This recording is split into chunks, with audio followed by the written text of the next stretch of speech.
Hello students, how are you. कैसे हैं आप सभी लोग। आई होप आप सभी अच्छे होंगे। हम काफ़ी दिनों बाद मिल रहे हैं। काफ़ी टाइम से मैं अपनी जो क्लास है वो कंटिन्यू नहीं कर पाई थी। आज फिर से कंटिन्यू कर रही हूँ। देखो तो हम हमारा जो चैप्टर है फर्स्ट जो चल रहा था उसी को ही हम कंटिन्यू करेंगे, क्रॉप प्रोडक्शन एंड मैनेजमेंट, जिसमें हम अबाउट क्रॉप पढ़ चुके थे। क्रॉप सीजन्स भी हमने पढ़ा। इसके अलावा हमारी जो सॉइल प्रैक्टिसिंग है वो सब चल रही थी। इसके अंदर हमने काफ़ी सारे स्टेप्स पढ़े। प्रिपरेशन ऑफ सॉइल पढ़ा हमने उसके अंदर। इसके अलावा हमने शोइंग ऑफ सीड पढ़ा।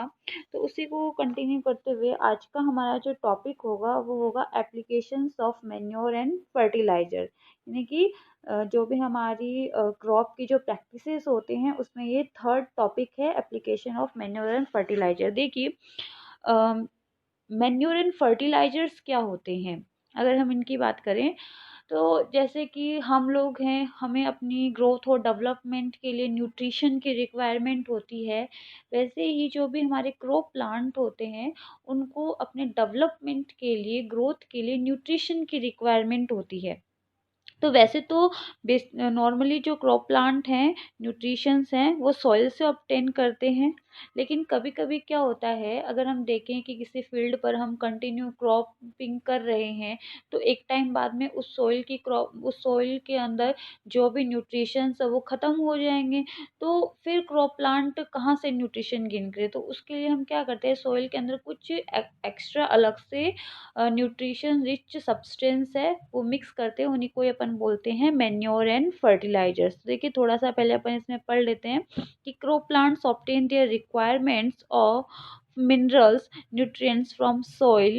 Continuous growing of crop in succession render the soil deficient in the nutrients. This reduces the crop yield. ये बोलना चाह रहे कि क्रॉप प्लांट है वो अपने जो भी मिनरल न्यूट्रिएंट्स हैं उनकी रिक्वायरमेंट सॉइल से फुलफिल करते हैं, और कंटिन्यू अगर हम उस एक पर्टिकुलर फील्ड पे क्रॉप करवाते रहेंगे तो एक टाइम बाद में उस सॉइल के अंदर न्यूट्रिशंस की डिफिशियंसी हो जाएगी। न्यूट्रिशंस की डिफिशियंसी हो जाएगी तो जो क्रॉप की यील्ड है वो भी रिड्यूस हो जाएगी। तो इस प्रॉब्लम से ओवरकम करने के लिए क्या करते थे पहले, या तो मतलब कि वो जो पर्टिकुलर फील्ड है उसको कुछ टाइम के लिए हम छोड़ देते थे, उसके ऊपर कोई भी मतलब कि कल्टीवेशन ना करें।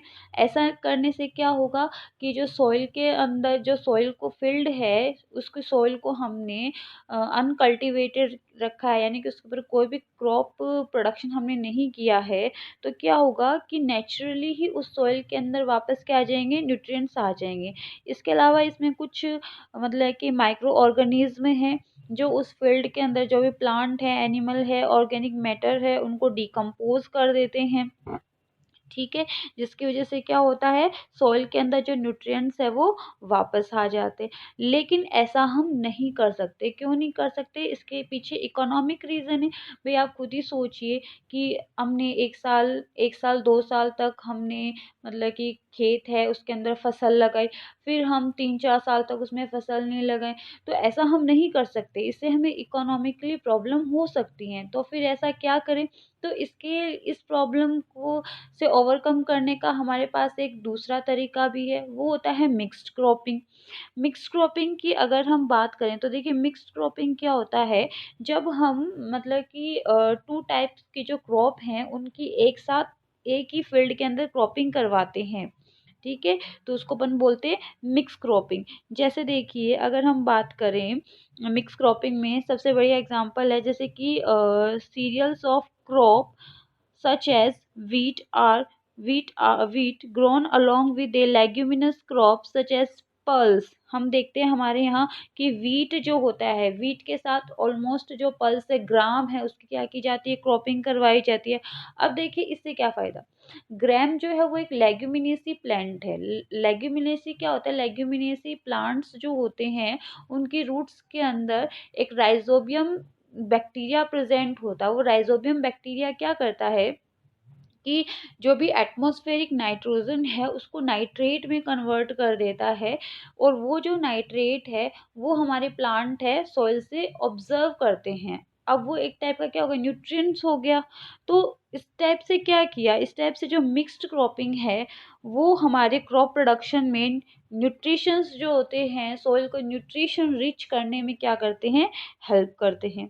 इसके अलावा देखिए इसके और भी एडवांटेज हैं मिक्स क्रॉपिंग के, जैसे the fertility of soil is increase, जैसे कि मैंने अभी बताया।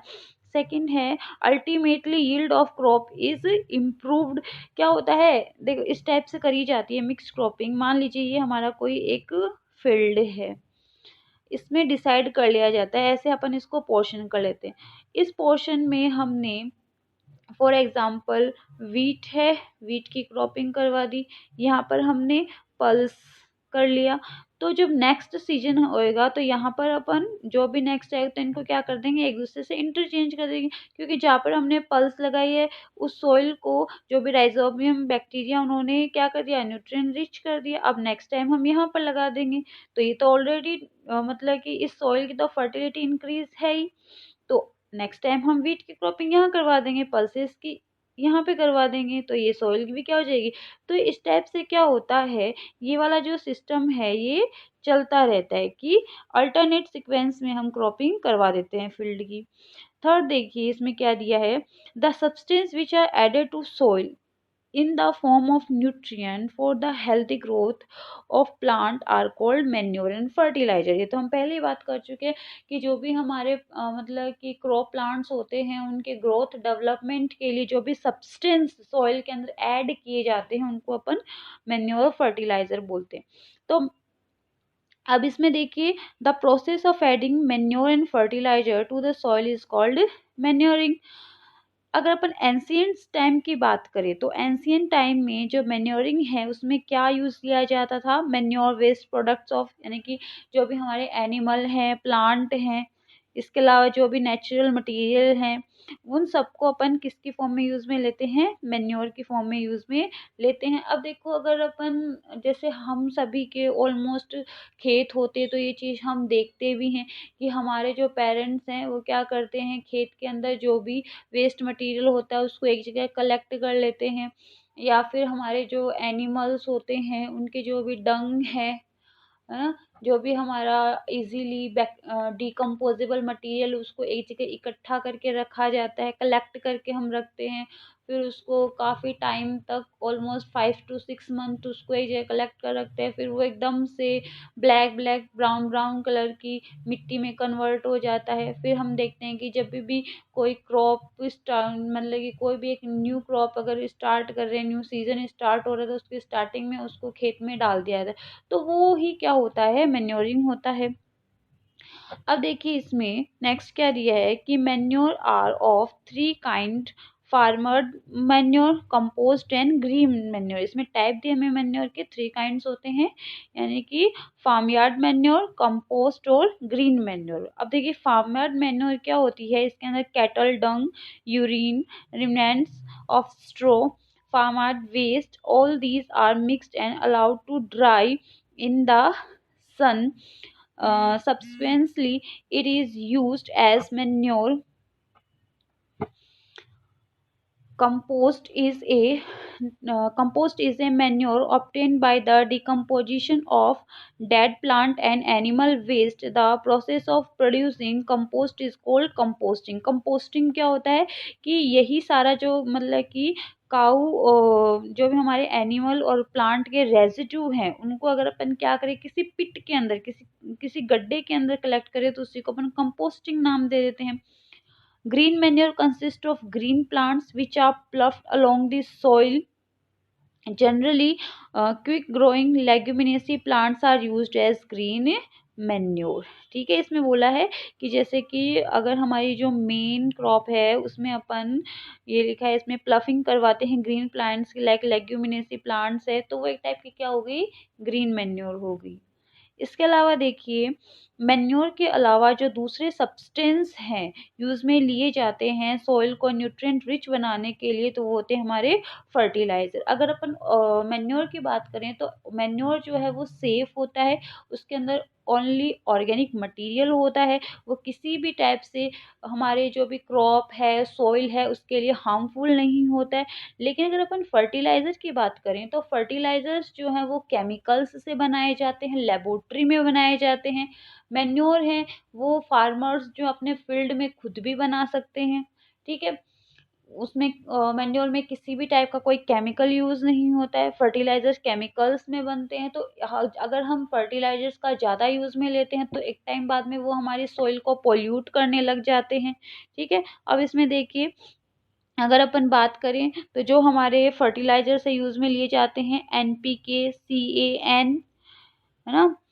अब इसमें देखो, एनपीके मीन्स कौन सा होता है, वो फर्टिलाइजर होता है जिसमें नाइट्रोजन, फॉस्फोरस एंड पोटेशियम होता है। और सीएन में कैल्शियम, अमोनियम और नाइट्रेट होता है। तो आप ये थोड़ा ध्यान रखेंगे कि एनपीके की फुल फॉर्म क्या होता है, सोडियम, पोटेशियम और फॉस्फोरस, और सीएन का कैल्शियम, अमोनियम और नाइट्रेट, ये यूज में लिए जाते हैं इनऑर्गेनिक मटेरियल। इसके अलावा सम कॉमन फर्टिलाइजर्स हैं जैसे कि यूरिया है, अमोनियम है, अमोनियम सल्फेट है, सुपर फॉस्फेट है, एनपीके, सीएन। तो देखिए, farmer finds fertilisers better than manure as fertilisers are easy to store, transport and use. अब देखिए, मैंने आपको पहले बताया कि मैन्योर जो है वो फर्टिलाइजर से ज़्यादा सेफ है, it is true. But farmers जो है वो मैन्योर की बजाय फर्टिलाइजर ज़्यादा यूज़ में लेते हैं। क्यों? उसके पीछे रीज़न है कि फर्टिलाइज़र एक तो इजीली क्या हो जाते हैं, स्टोर हो जाते हैं, हम उसको ट्रांसपोर्ट इजी वे में हम उसको ट्रांसपोर्ट कर सकते हैं और यूज़ कर सकते हैं, ठीक है। लेकिन अगर अपन एनवायरमेंटिकल व्यू से देखें, एनवायरमेंट के प्रोटेक्शन के व्यू से देखें, तो फर्टिलाइजर्स जो हैं वो हार्मफुल होते हैं। हमें फर्टिलाइजर्स को ज़्यादा यूज़ में नहीं लेना चाहिए। मैन्योर है, सेफ होता है, हालांकि उसको प्रिपेयर होने में टाइम लगता है, लेकिन वो किसी भी टाइप से हमारे लिए हार्मफुल नहीं होगा। तो देखिए, इसी टॉपिक को अपन कल कंटिन्यू करेंगे। यहाँ पे कुछ डिफरेंसेस दिए हुए हैं हमें मैन्योर और फर्टिलाइजर में, कल वो हम डिस्कस करेंगे। आज के लिए हमारा इतना ही है। Thank you.